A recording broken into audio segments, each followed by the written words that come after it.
to show you my presentation. Does it look well? You see everything? Perfect.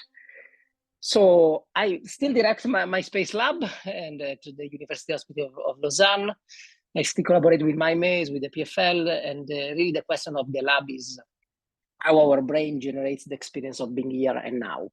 And there is many ways to answering these questions that you can take from many perspectives. My focus is on this concept that we call the peripersonal space, which I believe is one of the fundamental parts of the neural mechanism generating self-consciousness. And what I will do today is guiding you through what we know about peripersonal space in general, its main properties, and then the last part of the talk, I will really tap the topic on how this is relevant for consciousness.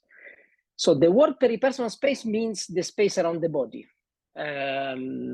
It's a Greek word. It's the two Greek words, peri, around, and personal, the body, or the persona. The persona means the individual. So it immediately reflects a topographical definition. It's the space near the body as compared to the far space. And there are different neural representations. Our brain represents this space differently.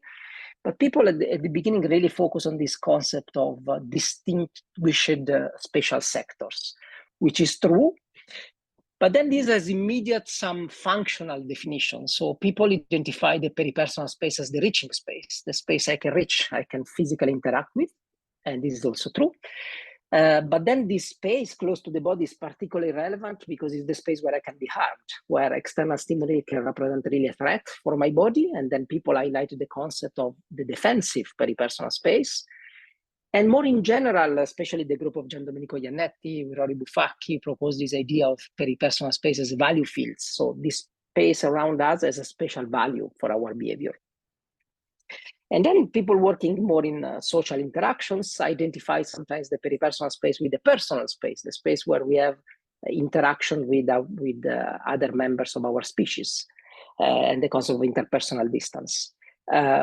Everything could be defined peripersonal space, but I prefer to give you a neurological definition of what is for me peripersonal space. So when I talk about peripersonal space, I don't talk about a space. I talk about a neural representation. So the results of some brain computations with a very specific properties. So there are these populations of neurons, originally described in monkey brains, in the parietal cortex and the premotor cortex of the monkey, in the putamen of the monkey. And these neurons have these interesting properties. That is, they have tactile receptive fields, so they respond to touch on a specific body part, like the hand, the face, the body of the animal. And then they have visual receptive fields. So they also respond to visual stimuli, but when they are presented within a limited distance from the tactile stimulated body part. So these neurons respond when there is an object approaching the body part, and respond to auditory stimuli also, not only to visual stimuli, and they build these multisensory receptive fields, so tactile, related to the body, and external from visual and auditory information, in body center reference frames. So they follow the movement of the body. They are relatively relevant to the position of the eyes. So they built a body center map of the space around specific body parts. And if you want, you can conceptualize this as a form of touch beyond the skin. So they respond to something touching the body, but they also respond to something that potentially touch the body. And when people draw these receptive fields of these monkey's neurons, they create this representation of the peripersonal space as these bubbles of responses. So there was monkey literature from the 80s and then from the 2000s. And then the evidence that the similar system existing in human brain came first from behavioral study in patients, neuropsychological patients with cross-model extinction, or from experimental psychology studies, showing one simple properties. That is, when we process tactile information, so information on our body, if there is a stimulus, an external stimulus close to the tactile stimulated body part, our brain responds differently. In particular, this tactile information and external information, being the auditory, visual, close to the body, they are more strongly integrated. So these behavioral properties has been exploited by several studies, and one of the contribution of my lab to this field is one task that has been used a lot to measure peripersonal space. And I will describe this task because it's the basic of most of the experiments that we show. And so if you can follow the logic of the task, then the rest of the talk will be extremely easy. So the task is very simple. To measure peripersonal space, we need to measure multisensory interaction. So respond to touch. People have to respond to touch as fast as they can on a stimulated body part. And then there are external stimuli. These external stimuli can be sounds or can be also visual stimuli in virtual reality that can approach or recede. Participants are instructed to respond as fast as they can to touch, and they have to ignore the external stimulus. Despite this, so what I was saying is that people are instructed to respond to touch as fast as they can. And the trick of the task is that we give tactile stimuli when the external stimulus is a different distance from the body, so with a different delays. And what we found is that despite the fact that people are instructed to ignore external stimuli, the reaction time becomes faster and faster when the external stimulus approaches. So this is a looming auditory stimulus far approaching, and this is reaction time to touch. So it becomes faster and faster, reaction time becomes faster and faster, and there is really a position in space, you see, at a specific distance, where the transition from slower to faster response happens when the external stimulus significantly affect the processing of tactile information. And you can measure this position in space of transition between multisensory integration and not multisensory integration as a proxy of the extent of the peripersonal space, of the sites, if you want, of the peripersonal space neurons. And then you can also measure the slope of this function to gather an index of definition, how much the external space, the far space, is segregated with respect to the near space. So you can build, you can measure a map of multisensory integrated in space as a proxy of the extent and the definition of peripersonal space.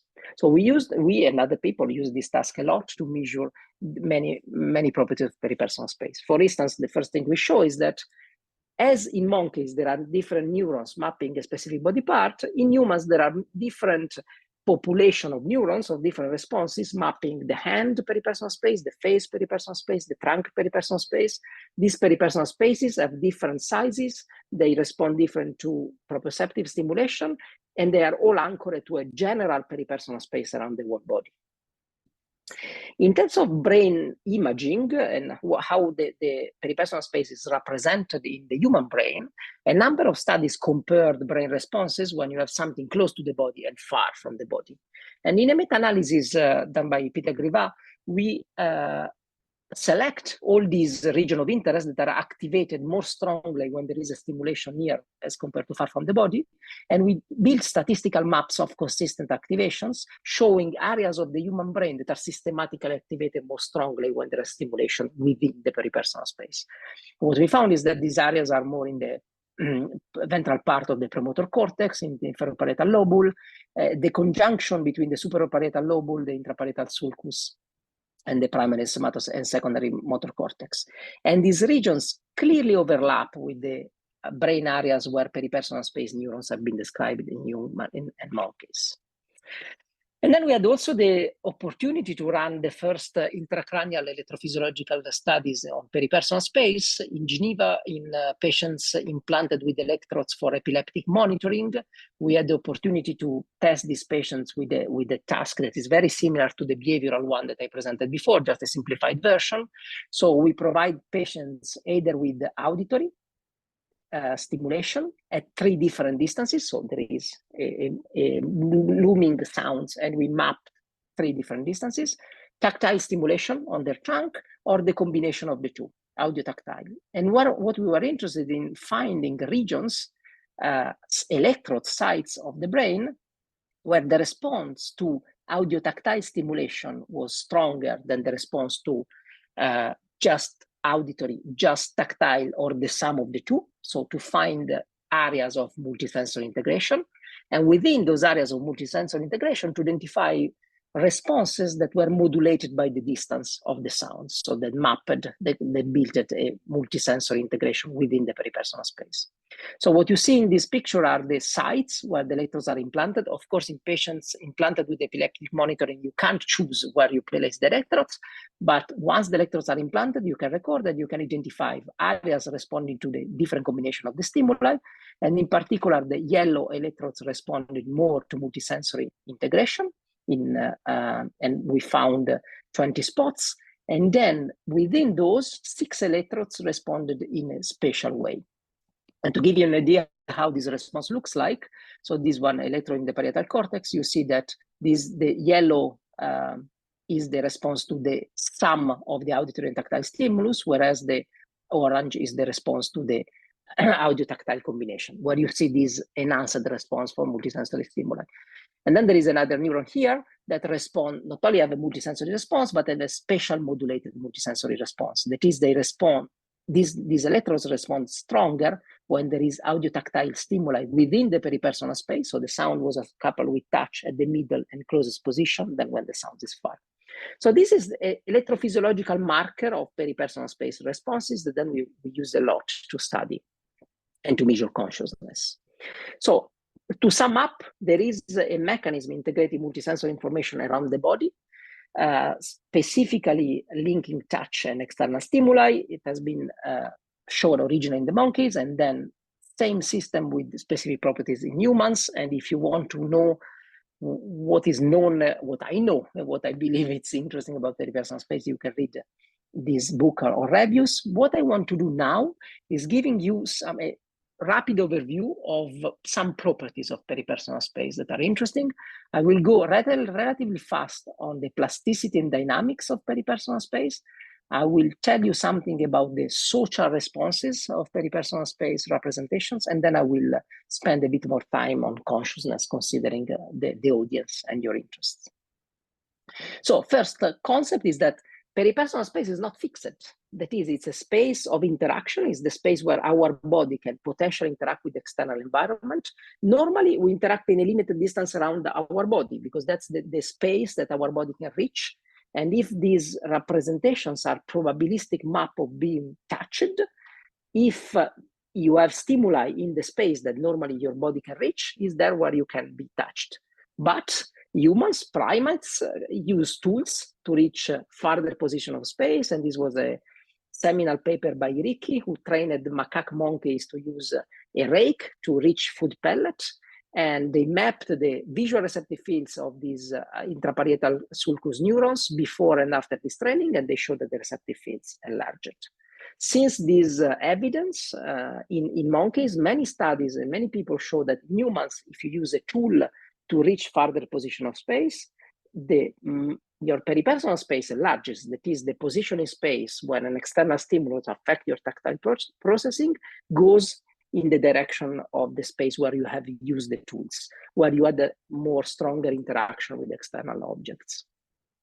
Short term, many experiments showing short term, we found, for instance, that the same effects happen in people who are using tools for all their life with particular meaning, like blind people using the cane. So we tested the population of blind people who were blind cane experts, and we found that their peripersonal space is completely reversed where they hold the cane. That is, the boundary of their peripersonal space is at the tip of their cane, whereas when they do not have their cane in their hand, the peripersonal space shrinks around the hand as in everybody.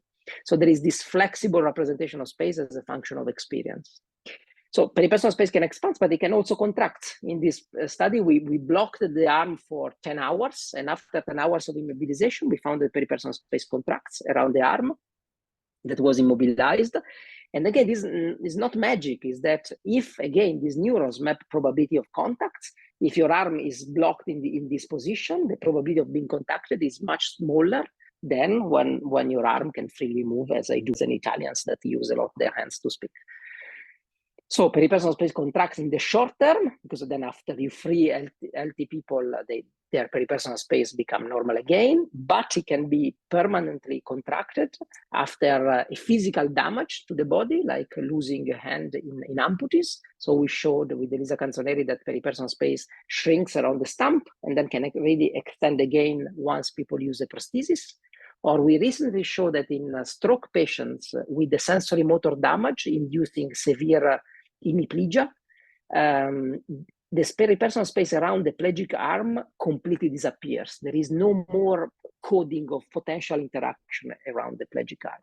And the lesions of these patients is very well in line with the regions that normally map peripersonal space in healthy participants. In order to explain this phenomena, we built a neural network model, a computational model where we mapped the properties of the unisensory and the multisensory neurons. I don't have time to explain and to go in details in the model because otherwise the rest of my talk will be on that.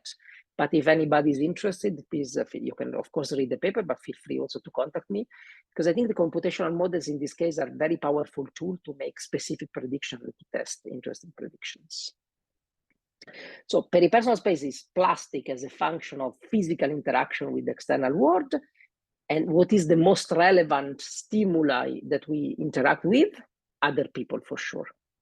And so peripersonal space is sensitive to social interaction. As I told you in the introduction, there is this notion of the personal space studied in social psychology, the space we keep from others, the way we interact from others, and peripersonal space in neuroscience as two related concepts. And when we started this research more than 10 years ago now, we were a bit naive, I have to say. We applied this concept and we say, let's see if the peripersonal space system is the same as the interpersonal distance that normally people evaluate in social sciences. So to test this hypothesis and to start to get inside, gather insight into this topic, the first things we did a very simple things. We mapped the peripersonal space when people face another person of a mannequin. And what we found is that if you are facing an unknown individual with respect to a neutral object, your peripersonal space shrink. So as if you divide the space between yourself and the other. But then if you interact positively with the other person, if you have a positive exchanges, a fair exchanges, the peripersonal space contracts, as to include the space of the other, as to build a common space of interaction. And what I like about this study is that we use the same audio-tactile task that I explained to you before, but the kind of interaction that people were having were very high level. We had an economic game where they exchange symbolically money in a fair or unfair condition, and we show how this high level representation of self and others affect the way that their multisensory processing worked in space. And then we went on in these directions and we asked ourselves whether peripersonal space is sensitive not only in the way we interact with others, but also in the way we represent other people. So we use a paradigm of social psychology to prime another person as a moral or immoral judgment on the participant. And we tested the peripersonal space of our participants when facing this other person that could be primed as an immoral or moral person. And what we found is that the peripersonal space contracts if you face an immoral person. So you divide your space from someone that you perceive immoral, and on the contrary, you expand your peripersonal space when you perceive the other person as moral.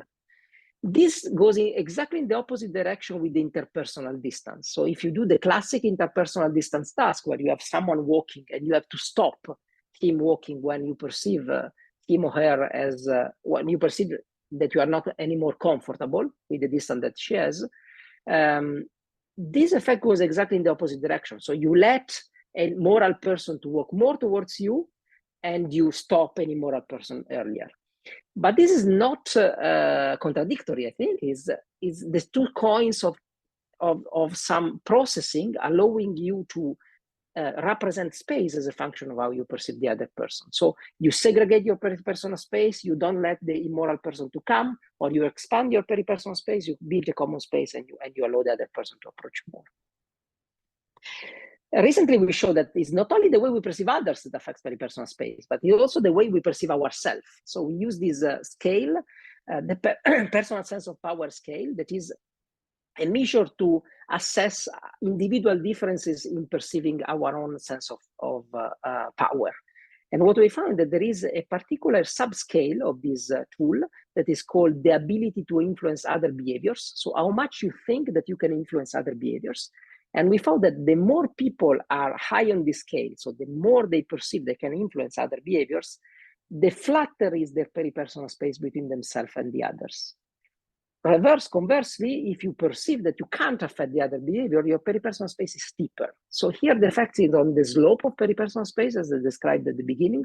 So if you perceive yourself as powerful, you tend to do not segregate, do not separate your space and then of the others. Instead, if you perceive yourself as weaker with respect to the ability of influencing the others, you have a steeper peripersonal space, you segregate more. And then we show that you can change this representation of space by giving social hormones. So in this experiment, we administered to women either testosterone or placebo.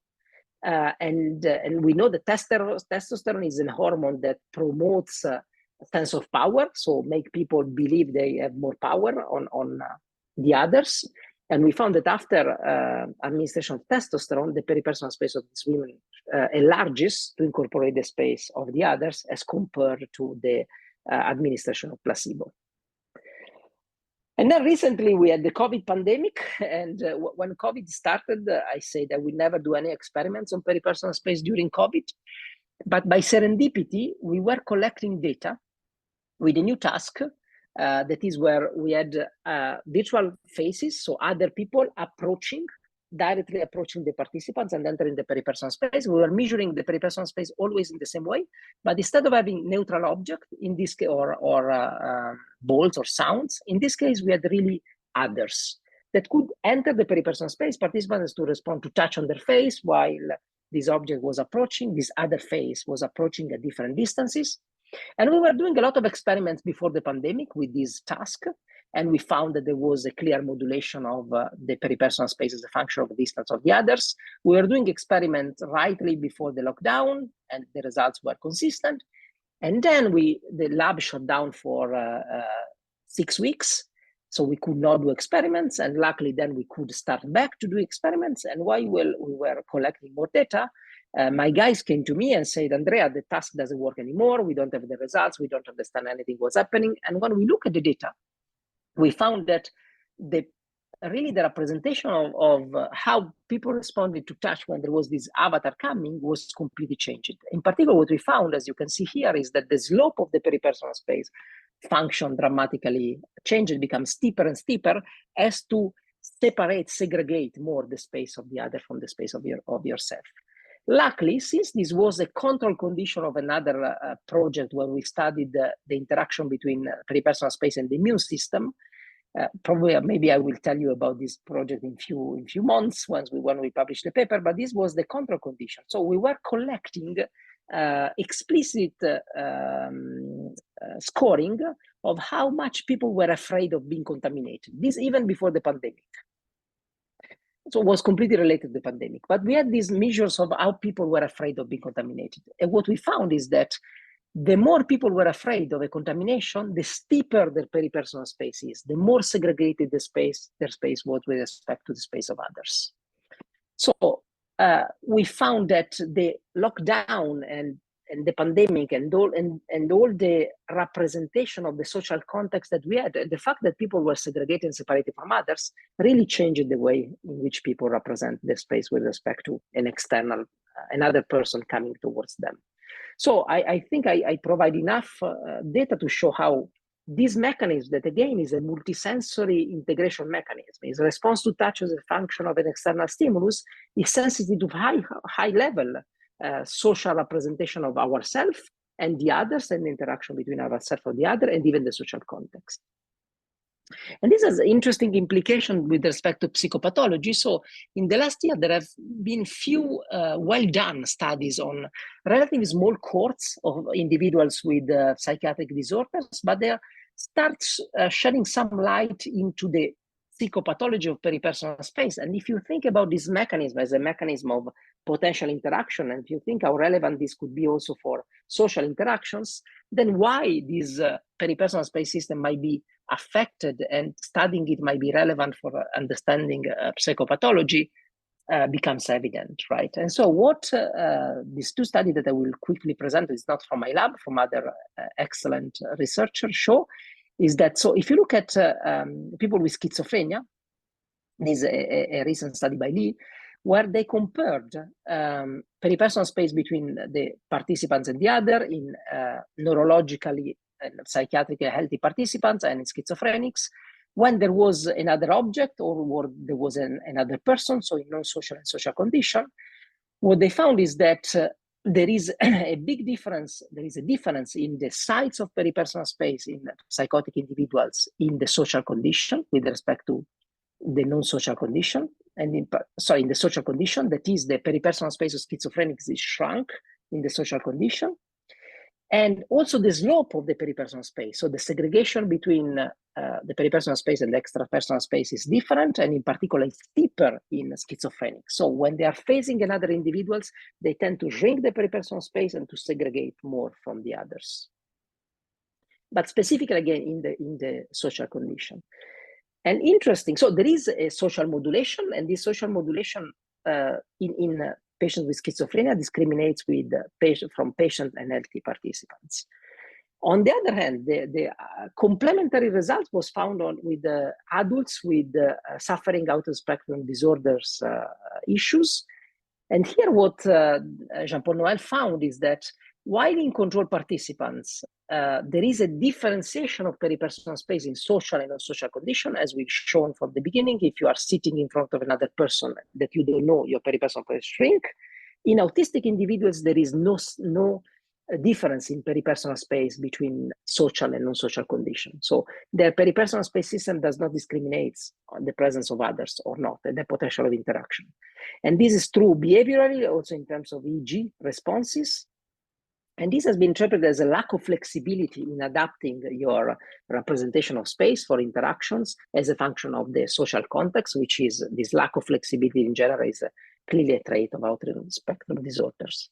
So these are preliminary data on the psychopathologies, but I think they are interesting in showing where the field is going, and also showing that besides some simple differentiation that you can see between healthy and pathological population, you can see more subtle differences in the modulation of the peripersonal space. So not the peripersonal space per se, but how this system is used to underlie other function like social interactions.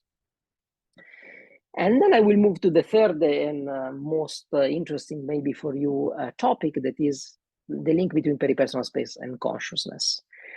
I think that I don't have to explain to this audience what the rubber band illusion is, but I will just show you, and I will quickly explain why it's related to peripersonal space. So normally during the rubber band illusion, you stroke the hand of the participant that is not seen, and you stroke at the same time the seen hand of the subject.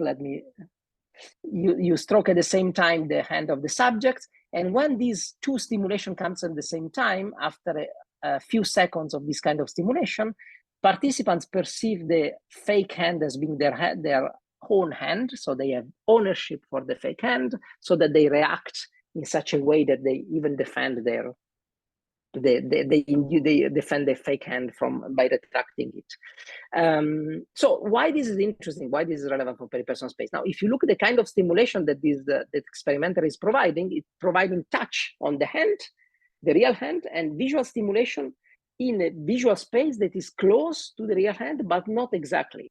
So the tactile receptive fields of the peripersonal space neurons are slightly disaligned.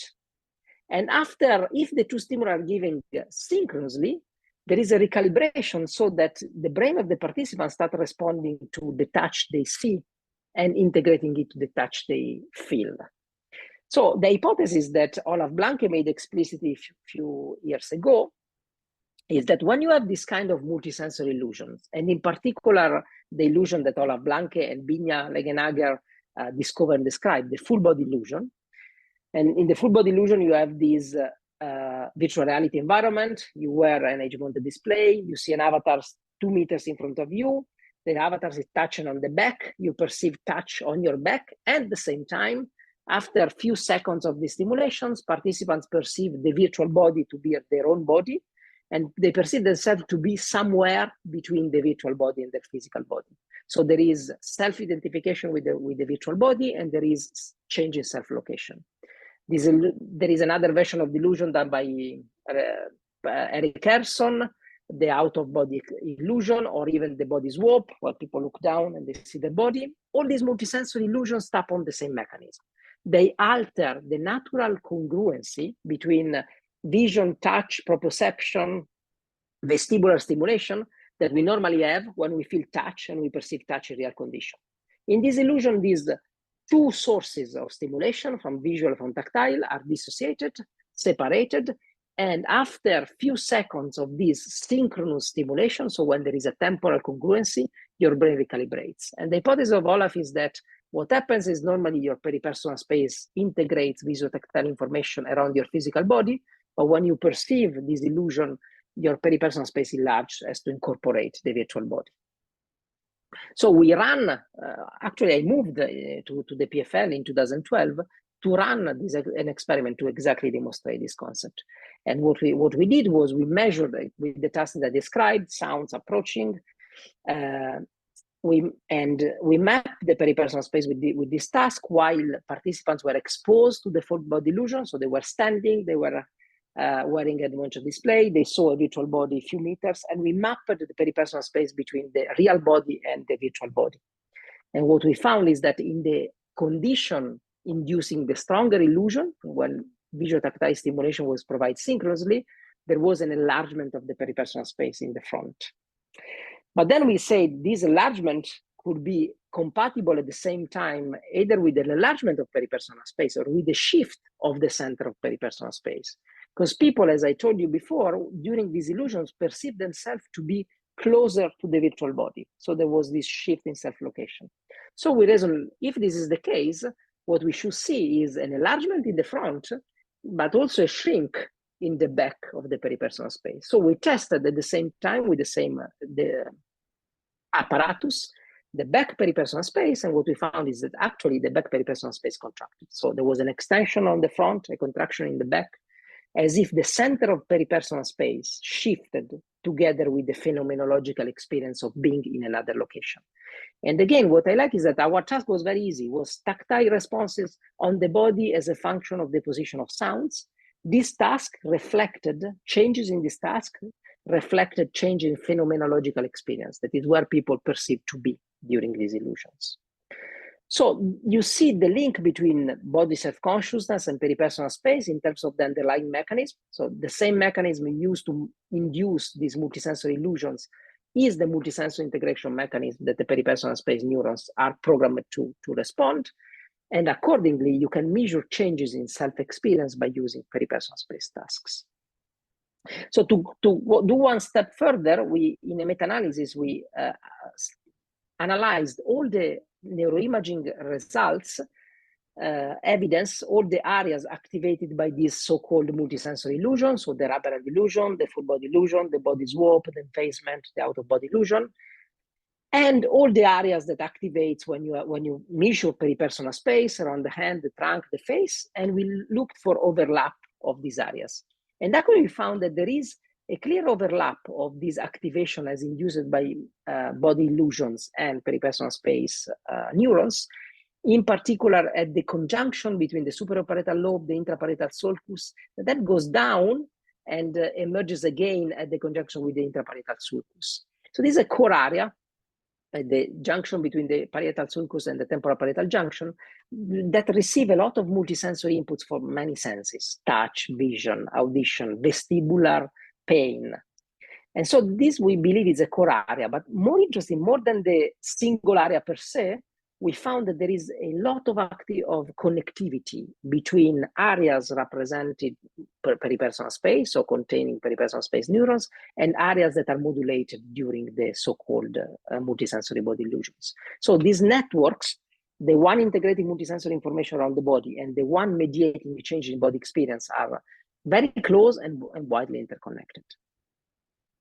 So if this is the case, if peripersonal space has a role in consciousness, then you should see changes in peripersonal space in patients with disorder of consciousness.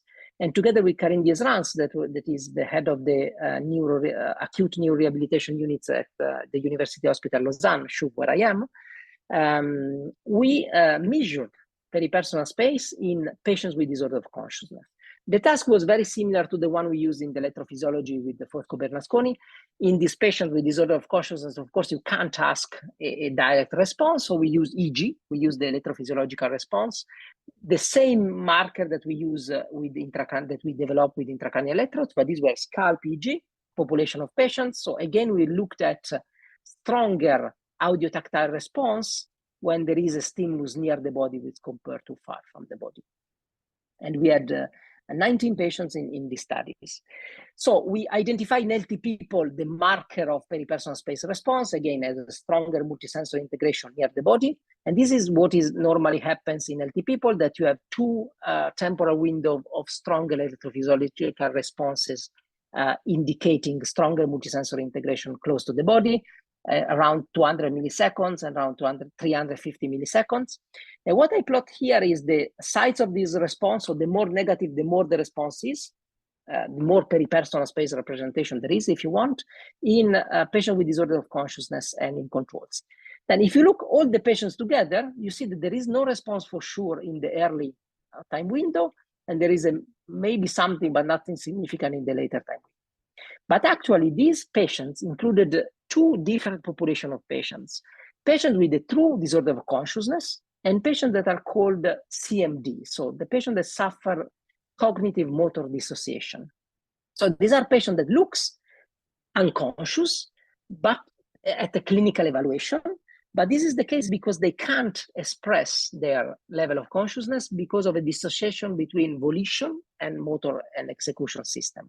So this cognitive, if we compare patients with true disorder of consciousness and patients with the cognitive motor dissociations, we found that in patients with the cognitive motor dissociation, there is a peripersonal space mechanism, electrophysiological response, that is equal to control, whereas in patients with true disorder of consciousness, with the real disruption of consciousness, the peripersonal space system does not work. I mean, it's not there. There is no more multisensory integration for near stimuli, even if you want the opposite. So this electrophysiological marker of stronger integration near to the body that we interpret as a potential of interaction with the external world is completely destroyed in patients with disorder of consciousness. Whereas it's preserved in patients that look as if they can't, but they have residual consciousness, CMD, cognitive motor dissociation patients. So we went on this line of research to study not only how peripersonal space disrupts, but also how it emerges. And together with the group of Torino, Francesca Garbarini, they measured actually exactly with our task. So touch on the body of newborns and sounds near and far, a population of 25 newborns with a mean age of 52 hours. So to really demonstrate the merging of peripersonal space. And what we found quite surprising is that if we measure this marker, again, it's the same marker, stronger multisensory interaction near as compared to far. So if you compare this near-far difference at the same time points, actually, as the previous experiments in adults and newborns, you see that there is already a response, a multisensory response, especially segregated multisensory response in newborns. So already few hours of life, there is this ready peripersonal space system to respond. But I think the most interesting results of this study is the correlation between this index of peripersonal space and the age in hours of newborns. So we see that this stronger integration near the body develops with hours of life. And we interpret this as some mechanism is already present before birth, because there is a lot of multisensory stimulation already in the womb. When the mom touches the belly, when the fetus receive auditory stimulation from the environment, there is a lot of this stimulation, but this stimulation is not structured.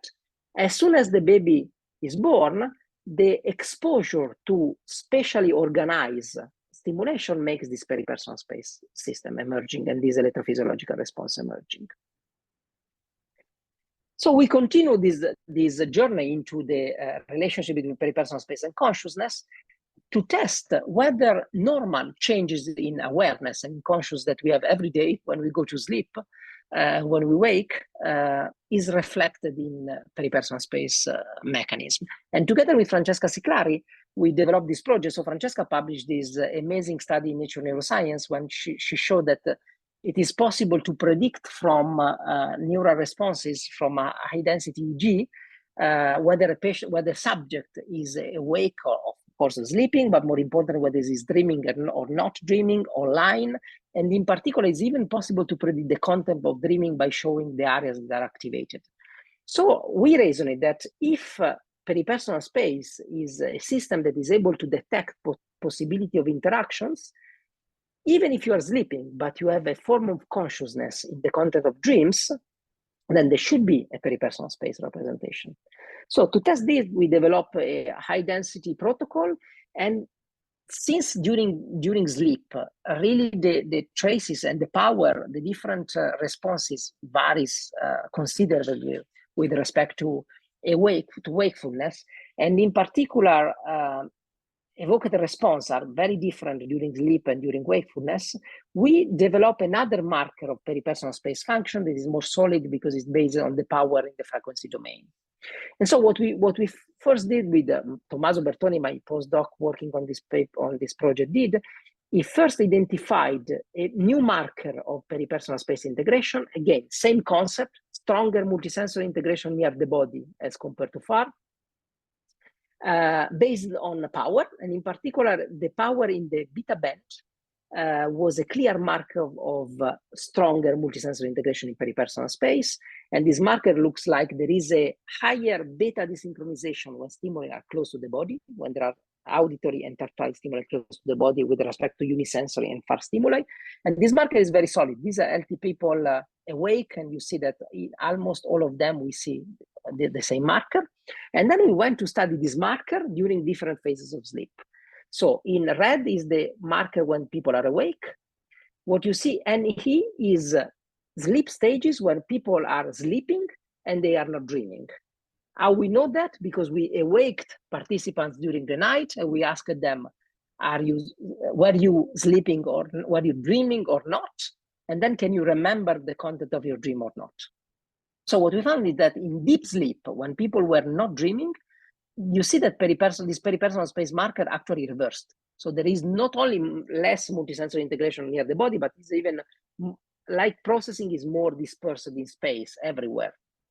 But then when people were dreaming, if they remember or not was not a big difference, but when they remember dream even more, so when there was a content of consciousness during sleep, you see that again this peripersonal space emerges. So this marker, electrophysiological marker of peripersonal space, goes with the phenomenology of consciousness even during sleep. And again, I wanted to show these results to this audience. This is not yet published. We are working on that, so you can take with cautions, but we are hoping to send the paper soon. But this, again, just to show that there is a way to measure consciousness states with a simple electrophysiological paradigm. And this paradigm is so simple that we continue using that in patients with disorder of consciousness, but now not to measure the state of consciousness at a given time, but to predict the recovery of consciousness. So in this study, we had 45 patients in the acute neurorehab unit, and they were tested with this electrophysiological marker of peripersonal space when they were admitted to the unit, so earlier. And then we monitored them, and then clinicians made all the clinical scales, and they monitored the evolution of the patients, and we built a validated recovery score made by the integration with the principal component analysis of several scales of recovery of patients. And what we found is that our index of peripersonal space predicted the final outcome of the patient. So when patients were admitted, if they have stronger multisensory integration peripersonal space, they had better recovery few weeks or months after. And again, this was specific for this modulation in the beta bands that was the same that we show be sensitive to sleep states during dreams. So this is a solid marker and can predict the recovery. And to further validate this, I mean, his objection could be, okay, but this peripersonal space index just reflects the state of the patient at that moment. So what we do, we reflected out, we regressed out the level of consciousness as measured by clinical scale at the moment of assessment, and we still show that there is a quote of variability in the outcome of the patient explained by our peripersonal space index. And then Tommaso ran a series of control analysis to show that it's really this peripersonal space index that predicts the recovery, and not just the response to unisensory stimuli, not random combination of condition, but really the interaction between multisensory, unisensory stimulation near and far. So this is a solid marker of how patients can recovery from disorder of consciousness. In terms of lesions, we found that peripersonal space index correlates with the clinical score of structural damage that was used by clinicians by weighting the damage in different areas that are relevant for consciousness. Not surprisingly, I mean, our peripersonal space index correlates with this structural damage. But even more interesting, we ran new analysis on connectivity, resting state connectivity of this patient during fMRI. And we show that we found now that our peripersonal space index correlates with the integrity of this meso circuit, that is connectivity between subcortical regions, the thalamus, the striatum, and the anterior part of the brain, in particular the medial frontal cortex, and the anterior cingulate cortex. So this is a network that is very well known to be one of the core networks for that is affected in patients with disorder of consciousness. So not surprising, our peripersonal space index correlates with the connectivity within this network in these patients. But even more interesting, we found that our peripersonal space index correlates with the connectivity between the default mode network and the dorsal attention network. In normal situation, in normal people, these two networks need to be anti-correlated to interact with the environment. So in order to having any kind of interaction, you need to disconnect the default mode network from the dorsal attentional system. What we found in patients is that patients with more connected DNM and dorsal attentional network, they had a worse peripersonal space index. Patients with a good peripersonal space index, were their connection between the default mode and the dorsal attention network, they were able to modulate this connectivity. So with that, just to summarize, I think I provide you evidence that we have this electrophysiological marker of peripersonal space, really defined according to the theory, according to what peripersonal space is, can discriminate the level of consciousness in patients, can predict the outcome in patients, can detect emergence of first multisensory, spatially determined multisensory interaction in newborns, and can discriminate the level of consciousness in healthy people during different sleep stage, in particular, discriminating between dreams, between sleep with dreams, so with consciousness and without consciousness. And with this, I conclude by thanking everybody for their attention, and in particular in my lab and all my collaborators. I've shown the names of the people who directly interacted on the different projects, but there is a big lab behind all the work that we do, and all the credits go to them. And thanks also for the funders. Thank you.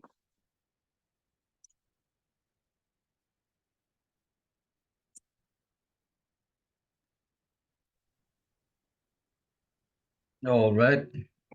So I guess we can open the round for questions. I have many questions to ask, but I will let anybody else who wants to ask something go first. So yeah, we have Mahinda Yogara. I'm probably butchering this name, but I will let you ask your question. Thank you. That was a really nice talk, Andrea. It's really, really great stuff. Just a quick question. So I'm a clinician. I'm a clinical academic, I guess you could call me. So I'm particularly interested in patients with functional neurological disorders and dissociative seizures. So I'm just very intrigued. What would you expect to see in patients who have high levels of dissociation or enter sort of dissociative states? And by dissociation, I guess I'm talking more about sort of psychoform dissociation as opposed to somatoform dissociation. So these are the patients who would say, oh, I'm not in my body, I'm dreaming, I'm watching myself, I don't feel grounded, I feel like I'm floating.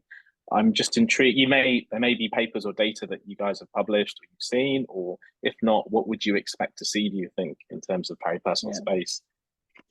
Great questions. Thanks a lot. So we tried with Anna Chaunica to measure peripersonal space as it is in patients with depersonalization disorders. But we tested them like this, I mean, in every, without a specific context, without discriminating when they were in the state of depersonalization or not.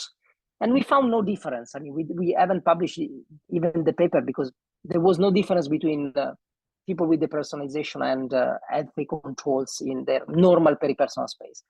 What I suspect is that you see that how this representation varies a lot as a function of the context, as a function of the phenomenology of the participants. So I think you should be able to test it while they are having the episode.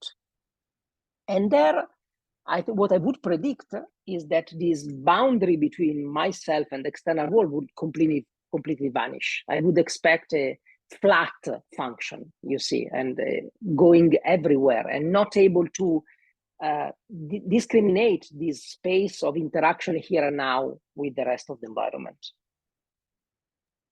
That's really interesting. So, yeah, sorry, I'm asking you more than one question. I hope that's okay with the moderator. So that's really interesting. So I hear you. I just a sort of related question is, how does we've been looking at neurophysiology in patients with dissociative seizures, and we find interesting things with the HEP, which is the heartbeat evoked potential, which we think is a sort of surrogate marker of attention and where your attention's at, whether your attention is focused on your body or whether your attention is focused externally. And I guess particularly with some of the sort of network connectivity changes you were showing between default mode and attentional networks, how do you see the interaction between attention and where your attention is directed and peripersonal space? Well, to be provocative, I think in this case, peripersonal space is attention. That is, this mechanism of integrating information close to the body is the default mode of how you address, if you allocate attention. Then you might have subtle differentiation if you go to endogenous process, right? If you explicitly ask people to direct attention towards a different position of space or another.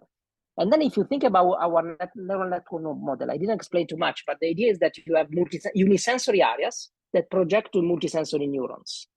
And what happens is that the weight of the synapses from the unisensory and the multisensory is normally built in such a way that close space neurons with receptive fields close have a stronger projection, and neurons with receptive fields far has weaker projection. Now, you might imagine attention as a mechanism that endogenously changes the weight of the synapses. So to increase the weight of the synapses from the unisensory to the multisensory, to the location of space where you pay attention. Really interesting.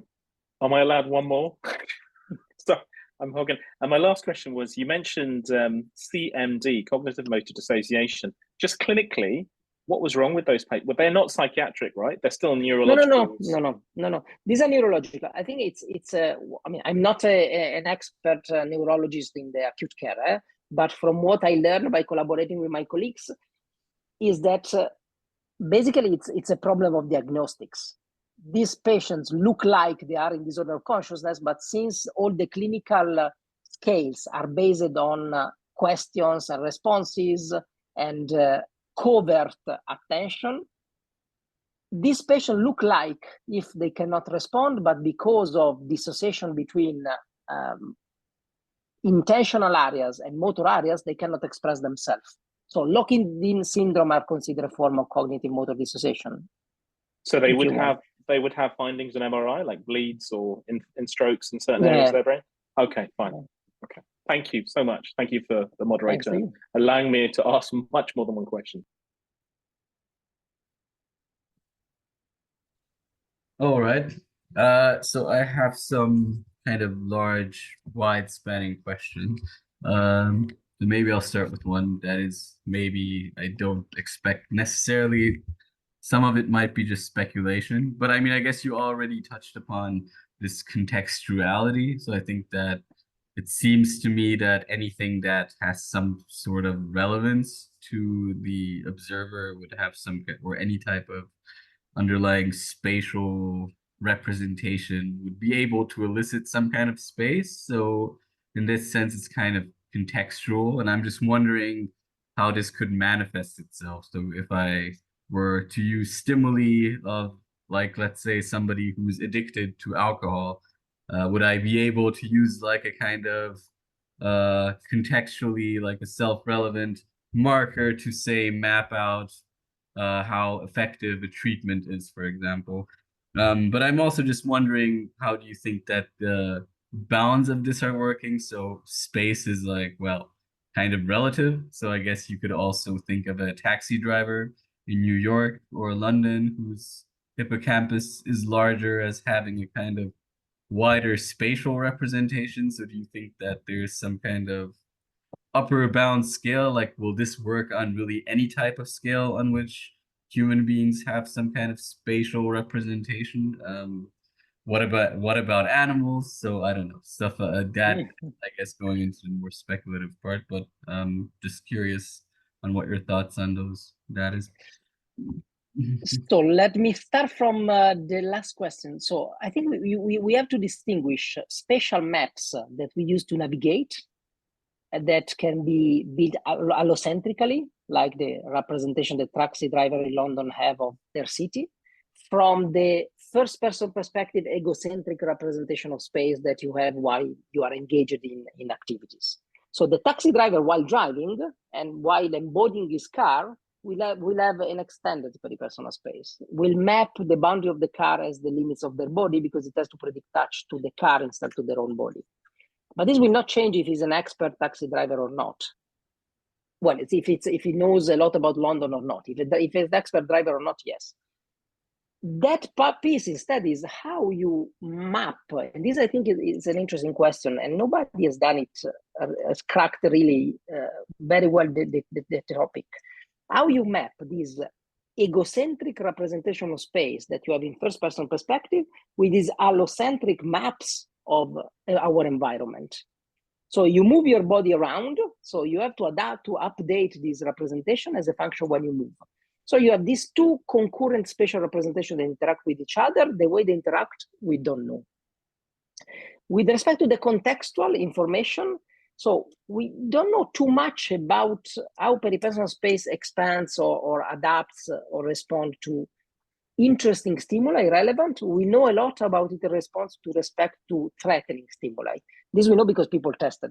So what I can tell you is that peripersonal space change when there are sounds of dog barking, but with respect to neutral sounds, but only if you are afraid of dogs, if you have xenophobia. If you have a spider or a butterfly approaching, your peripersonal space varies, but only if you are arachnophobic. So individual traits are remapped on this, and therefore you can switch the reasoning, saying, okay, what if I put something appetitive, and in particular with some addictions and some dependencies, as you said, it's a very meaningful prediction. Peripersonal space should be sensitive to that. Can we use that to measure some addiction behavior? Why not? Did I answer all your questions, or there was something else? I think that answered a lot of it. Yeah. But maybe one point, I mean, because you say how is the limit when you made the example of the taxi driver. So what I'm tempted to say is that we use this concept of peripersonal space where we use space, but this concept is really metaphorical somehow. So if you follow my definition of peripersonal space by these neurons that respond to touch and predict touch with respect to external stimuli, the easiest manifestation you see is in space, proximity, but you can have the same dimension in time. If there is something now, can touch me. If this was here 30 seconds ago, will not. So actually, what I'm intended to do, or what I'm going with my research, the next project I want to do is talking about peripersonal space and time as a contingency map. That is the possibility of being in contact. And this is closer to consciousness and to subjective consciousness. And this is where I'm going. Yeah, I guess what I had in mind was that if you think of it as a kind of space, as this kind of predictive space that things are happening, things that you're used to, would you not also expect some difference in how people are in a familiar space and like an unfamiliar space? Oh, this we know. This is true. This is you map differently for sure, because it has to do with prediction, the probability of being able to predict. Yeah. I also have questions that are more kind of just technical ones. So it was like just wondering how you kind of measure these. So you have like these kind of report paradigms where you have a reaction time, and just one curious how you administer these stimuli, like the tactile stuff. Also, whether you actually need virtual reality for this. So why couldn't I just use a video of something approaching you as if it was like a 3D thing? Like, do I actually, could I administer this just through an online study even? I'm kind of curious about that. And then just wondering if these time points on the PPS index, if these are now some kind of known ERPs, and whether these are like known neurophysiological markers that have their a kind of interpretation defined on literature, or now it's the novel index that you. So what do you? I'm just curious. Did you run the study and find these times, and that's where the effect was, or was there a known ERP that you're taking? And also, it seems very easy to administer because I think I counted only 16 electrodes with the coma patients, so it's kind of a relatively. You don't need like a high density EEG for this, from what I can tell. Yeah, so I will start from the behavioral part. Touch, I mean, we administer in many ways. You can have electrical stimulators, you can have vibrations, anything that allows you to deliver a proper stimuli in time and measure a reaction time. Touch is crucial. I mean, for me, there is no peripersonal space without touch or prediction of touch. So this is why doing online is complex, because you need a way to provide a tactile stimulation. External stimuli, we use virtual reality for because it gives you immersive environment, it gives you control, it's much easier to control everything, and if you have immersion, then the depth perception you can really use well. On a screen could work, but you need to have good depth illusions. What people have done, for instance, is putting a big screen underneath the hand, and they project stimuli on the bigger screen underneath the hand. So whenever you are able to provide good distance cues, you can do anyway. I don't think you need high-level elaborated virtual reality solutions. I think it's more the concept, right? That you have to predict to respond to touch, and then you have to modulate the position of external stimuli when you collect these tactile responses. This for the behavior. For the EEG, so this ERP at 250, around 200, 250, and then 350, 400 is a classic ERP response for multisensory integration. I mean, if you do visual, audio-visual, you do visual tactile, audio tactile, you always find this timing where you have stronger integration. So this makes totally sense in terms of ERP. And then we found it several times. We started from the intracranial, where we had very good spatial and temporal resolution, and signal to noise ratio was amazing. So we were lucky to start from that, but then we found again. And you're right. I mean, if you put, I mean, the 16 electrodes was on the central sulcus to get the frontoparietal responses that where peripersonal space neurons are. So all the key of the responses here, I think I can also show you. What is it? I can show you. Is it otherwise just as reliable as the behavioral, or even more reliable? So I think I would say it's even more reliable. It's even more reliable in that it doesn't have any problem about behavior. The only problem is that it takes more time, because you need many more trials. That's the only thing. Behaviorally, you do with less trials, so it's longer. But in terms of reliability, it's fast. And then the big advantage is that you can do in subjects, in participants who can't be structured to response, like newborns, like patients with sort of consciousness, like while people are sleeping. That's the big value. The beta modulation, this is new and something new that we started to do now. We started from results demonstrated by Giandomenico Iannetti to a conference where they were doing the same in monkeys.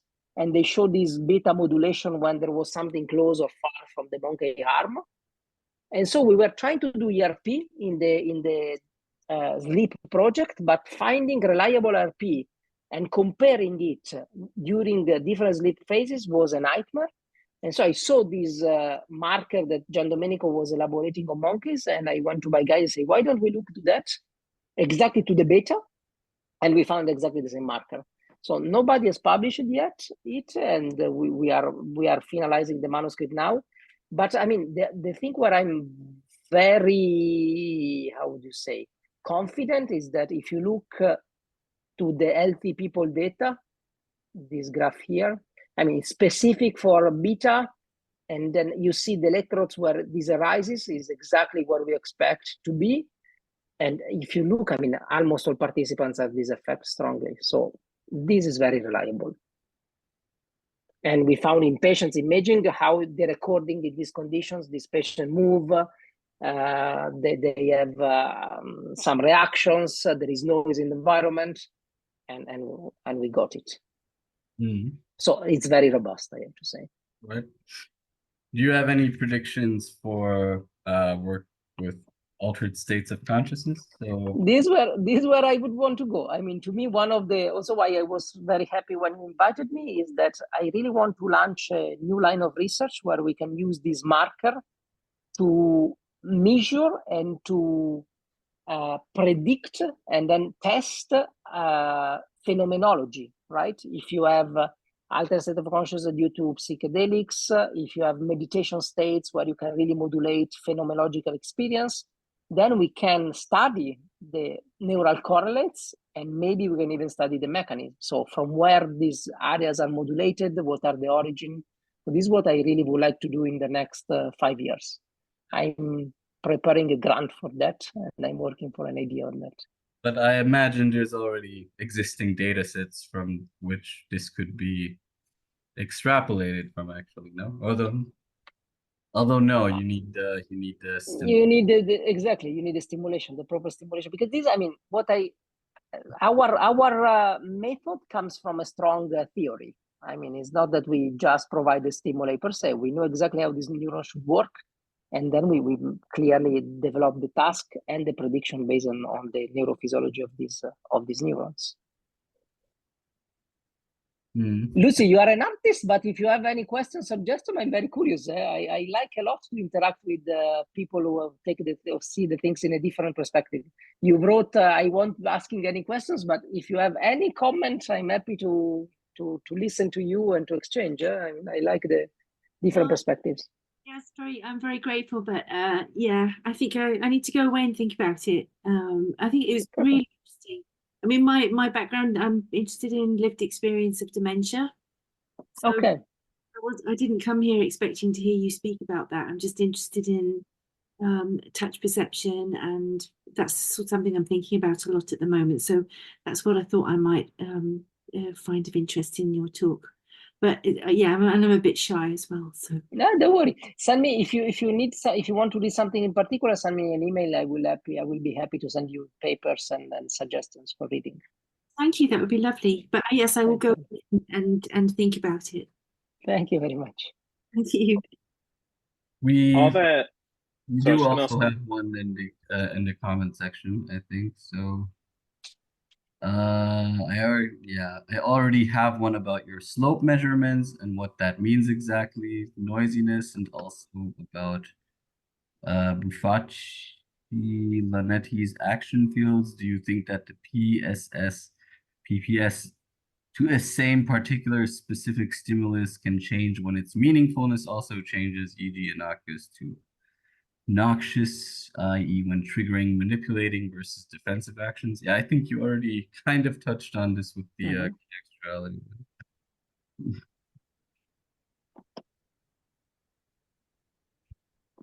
Yeah. I had one quick question. So I missed the first 10 minutes of your talk when I think you covered your methods and things and the paradigms. And I have heard you talk before, and I have a bit of an understanding, or a bit of a vague understanding of the paradigm.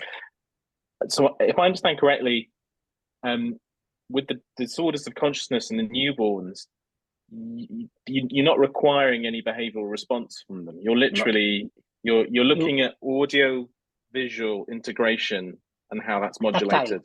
Tactile audio. So the core is tactile, and then there is sounds near and far. So audio tactile is much easier because you don't have to control where people are looking.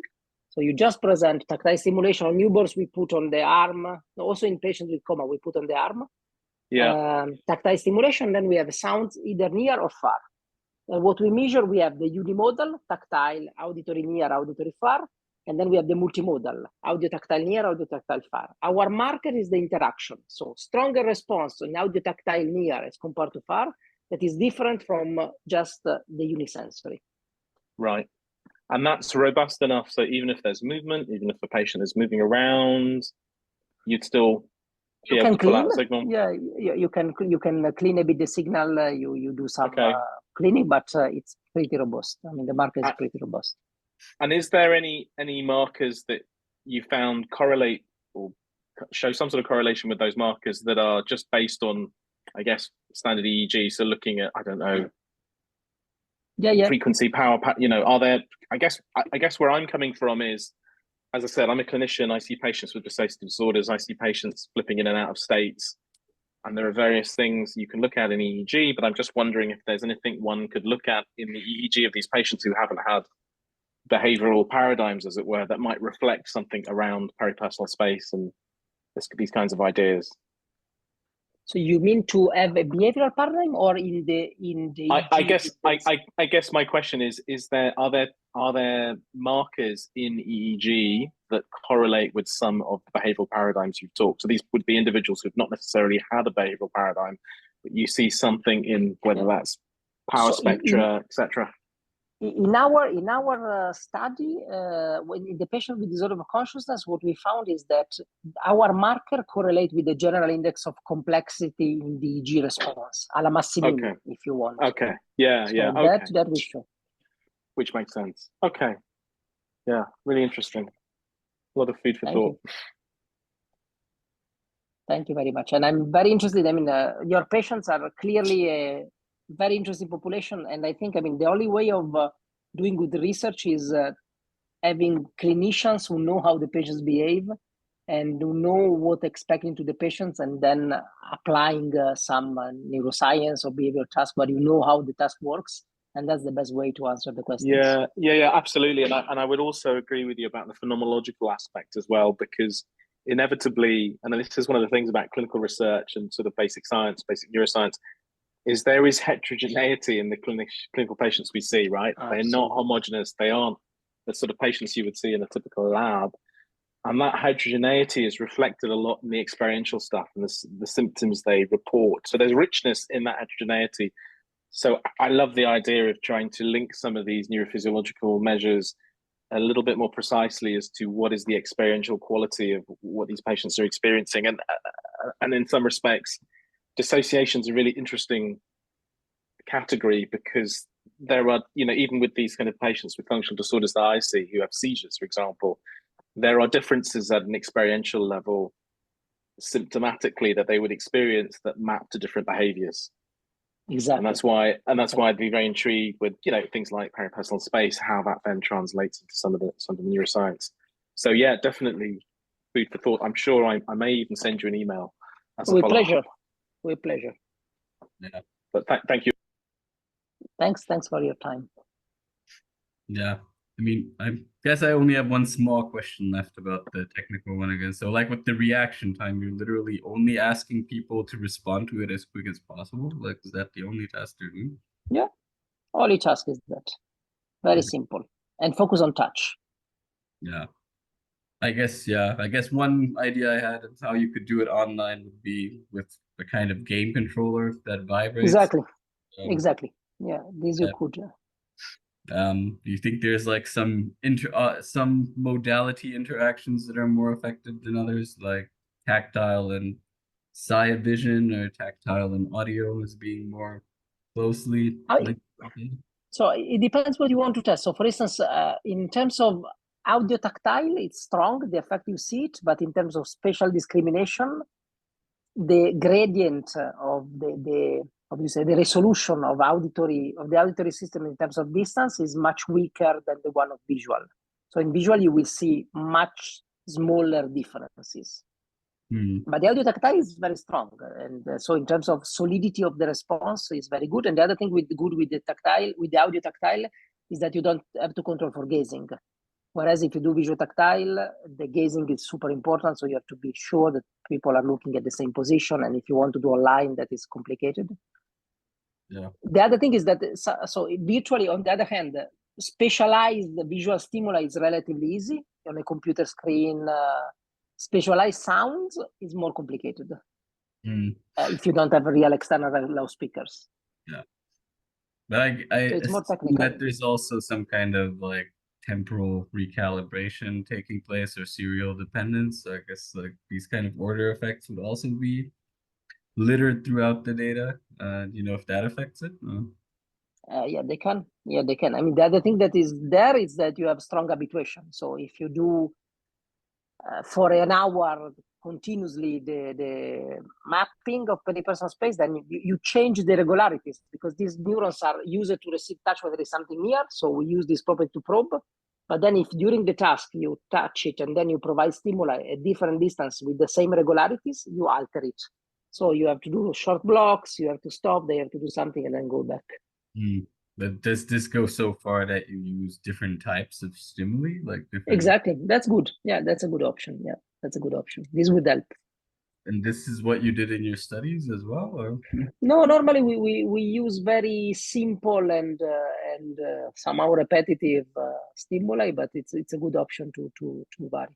I mean, normally when we vary the stimuli is because we want to test a specific condition. So with visual stimuli, the identity of the avatar, or the people who did butterfly versus spiders.